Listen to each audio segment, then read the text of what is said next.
Good morning everyone, welcome to our Wednesday assembly. This is the last one before we welcome you all back next week. And so the format will slightly change from next week, but I hope you've enjoyed them and I hope you enjoy this one today. So to start with, we are going to be focusing on that vocabulary, and one word that is going to be popping up in the short extract we're reading today is to sashay. So it's an action word, it's a doing word, and it means to walk confidently while moving your hips from side to side in a way that attracts attention. So you want to be noticed as you're sashaying down the street. So if you want to practice that word, what I suggest you do is you say it, then you clap it, we act it, we shout it, and we whisper it. So I'm going to say the word, you're going to repeat it. So my turn, your turn. My turn, sashay, your turn. Brilliant. We're going to clap the word and just learn those syllables. Hopefully there, in terms of how to pronounce it, is a clue. So, sashay, your turn. Excellent. Now this is a point where you get to enjoy yourselves. You might want to act that word. So if you want to get up now and start sashaying around the room or walking like you're on the catwalk, please do so. And now we're going to shout the word. My turn. Sashay. Your turn. Oh, we've got some very, very loud voices in here today. And the last but not least, we're going to whisper the word. Sashay. Oh, yeah, getting your voice really down low. It's quite important to learn that word because it can be quite tricky on the tongue. My tongue goes to roll when I'm saying that, so it is to sashay. Okay, so remember that as we're going through. I'm now going to hand over to you for this activity. As always, like you're used to in school, we're going to find the word pairs and the synonyms. Now I have kept the word sachet in its infinitive form there, but I've also turned it into the past tense just to support with the collocations. So if you'd like to pause the video at this moment in time and complete that activity, that would be great.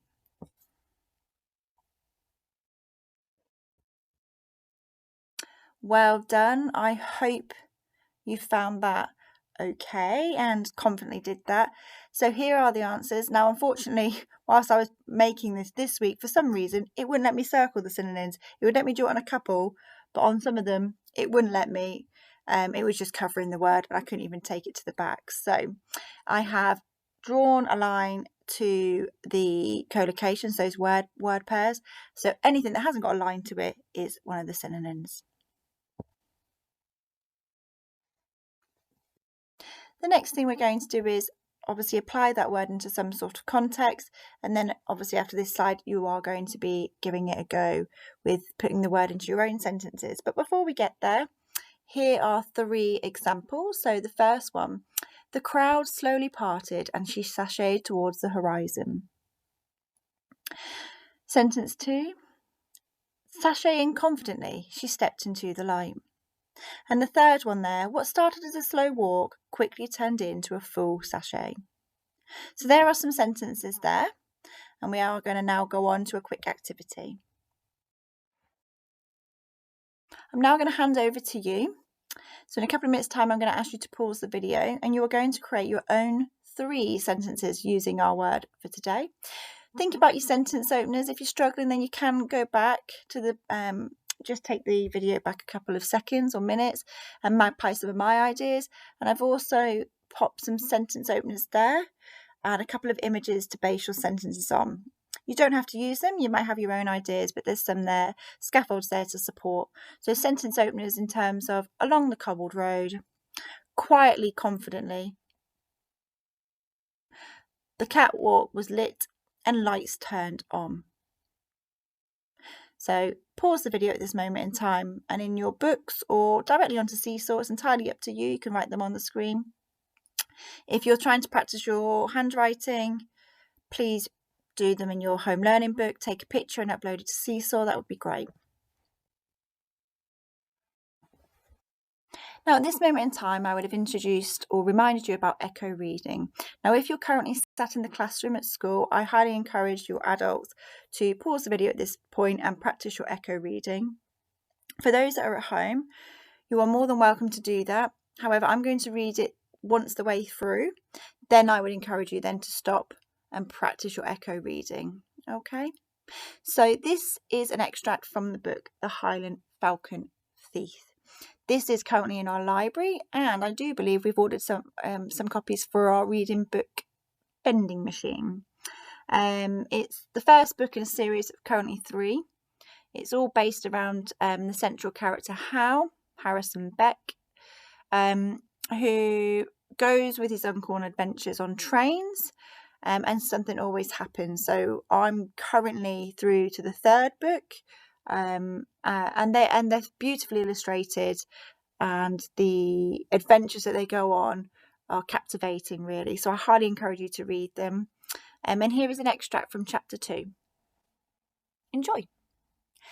The first thing Hal saw was a glittering glass house on wheels. The bottom half of the carriage was varnished wood, the top half, sparkling rectangles of glass held in place by gold rods that arched up and over the train. Inside he could see lush green tropical plants. What kind of train has a greenhouse? That's an observation car, Uncle Nat said with a grin. As we chuff down the tracks, we'll be able to admire the late summer colours of the British countryside or gaze out at the North Sea. You might glimpse the Kraken. The Kraken isn't real. Hal didn't believe in sea monsters. He was 12 after all. Uncle Nat looked surprised. Really? Well then, when it gets dark, you can lie on the sofas and look up at the stars. A cry went up. Hal turned to see a woman sashaying along the red carpet in a forget-me-not blue dress. She looked over her shoulder at the cameras, pouting her red lips and throwing her head back, laughing at nothing.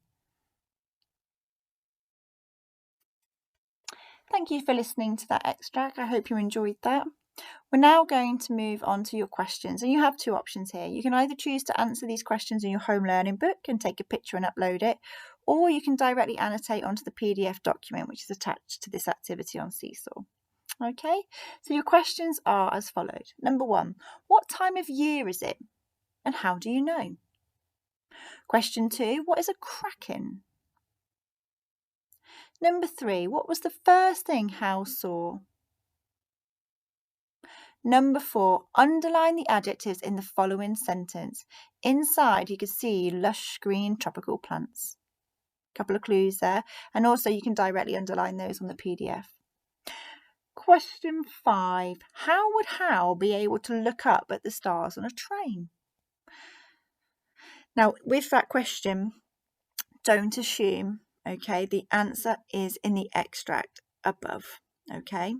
And your challenge is, and this might require a bit of prediction and a bit of research, what is a forget-me-not? Okay, so you can obviously speak to any adults in your house about this, or go away and do some research, but maybe before you get there, use your prediction and your deduction skills to try and see if you can figure out what possibly could a forget-me-not be. So just pause at this moment in time and answer the questions. Hopefully by now you've had the opportunity to give those questions a go. Here are the answers to those questions. Like I always say, please don't be disappointed if you've got any wrong. You know, what I would do from that is look at the answers, look back at the text and think, right, how has Mrs. Andrews got to that answer using the evidence from the text? So question 1, what time of year is it? How do we know? It was the summer turning autumn. It states late summer, so you're looking around August time. What is a kraken? Well, that's a sea monster based on Scandinavian folklore. So it is, just by using that word folklore, it's a myth, it's a mythical creature. What was the first thing Hal saw? Well, he saw glittering glass house on wheels. The clue being the first thing. Looking directly at that text, the first 3 words say the first thing. So well done if you've got that right. Underline the adjectives in the following sentence. He could see lush green tropical plants. How would Hal be able to look up at the stars on a train, you might ask? Well, he could see through the glass house. If you look back at the extract, Uncle Nat talks about the observation car, because Hal had queried how a train had a greenhouse. So if you've ever visually seen a greenhouse, it's very transparent, you can see through it. So Uncle Nat's encouraged him to look at the stars, and he will be able to see through the glass in the observation car. And your challenge, if you went off and did a bit of research, what is a forget-me-not? It is a type of flower, and there is a picture there. So well done for giving it a go, and give yourself a pat on the back if you've got one, if not all of them right. We're going to end today's assembly as we always do, and just looking at the blurb of the book for those that are sat amongst us that are really interested in reading The Highland Falcon Thief.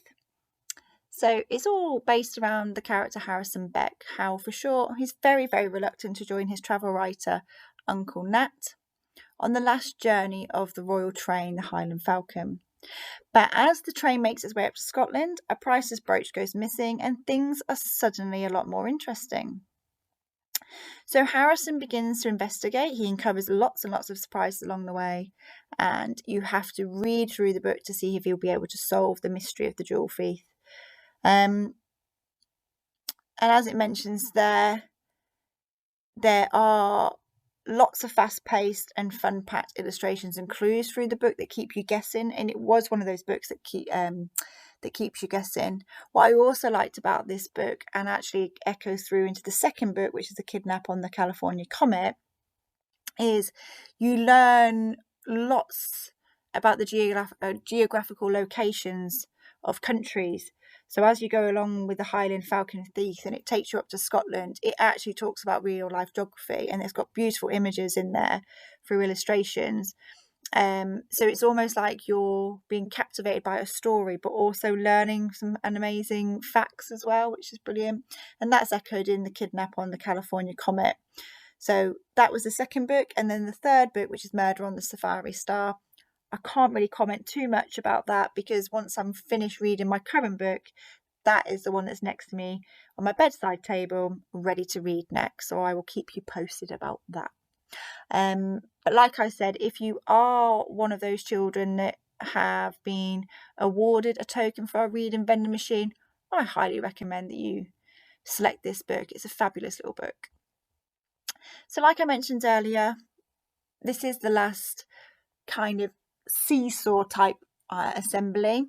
Hopefully next week or in the coming weeks, yours will be in fortnightly. So in 2 weeks' time, I'll be able to do it live to your classrooms. So for now, enjoy the last few days at home. I hope you're all looking forward to coming back. We are really looking forward to you all coming back and us all being together again. So take care, keep safe, and we'll see you on Monday. Take care.